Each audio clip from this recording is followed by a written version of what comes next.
Essay Library. As well as our physical collection, Tablelands Libraries also has a large collection of online resources: e-books, e-audiobooks, films, magazines, and courses. One of our most popular ebook services is Borrowbox. Today I'm going to show you how to download the Borrowbox app and set up your account. I'll be using an iPad for this demonstration, but you can also use Borrowbox on any kind of tablet, smartphone, or even a desktop computer. The first step is to go to the App Store. Tap on the search function. In the search bar which appears, start typing Borrowbox Library. You'll probably only have to type the first few letters before the name appears in the drop-down menu. Select it to progress to the next screen. You'll now see a variety of different apps to choose from. Beside the Borrowbox Library heading, you'll see a button marked Get. Tap this button to download the app, then wait for a couple of minutes for it to download. Once the button says Open, the download is complete. Tap the button again to open the app.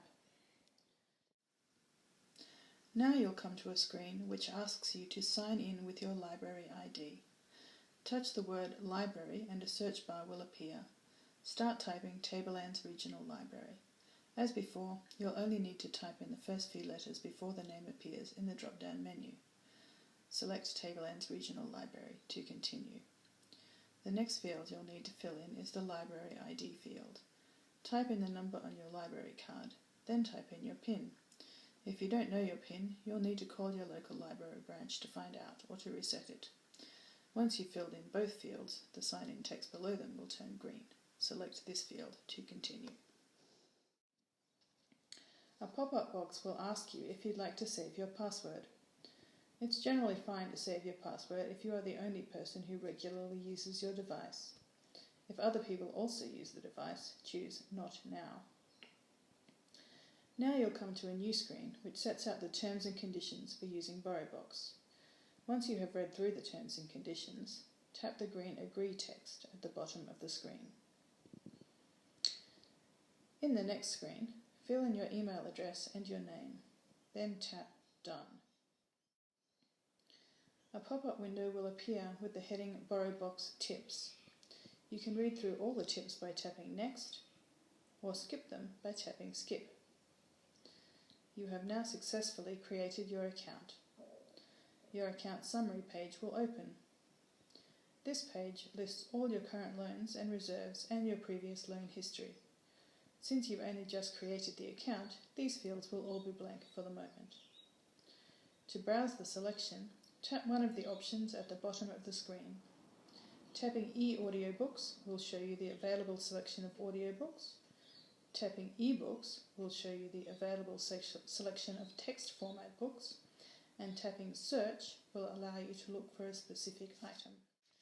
Today I'm looking for a book called Hive, written by the terrific Australian author A.J. Betts. I can search for it by typing in either the name of the book or the name of the author. I want to read it in text format, so I'll select eBooks. If I wanted to listen to it instead, I'd leave e-audiobooks selected. Once I've found the book I'm after, I'll tap on the icon to bring up more information about it. Then I'll tap the green Borrow icon and the blue Confirm Loan text. A pop-up box will ask me if I want to be notified when the loan is about to expire.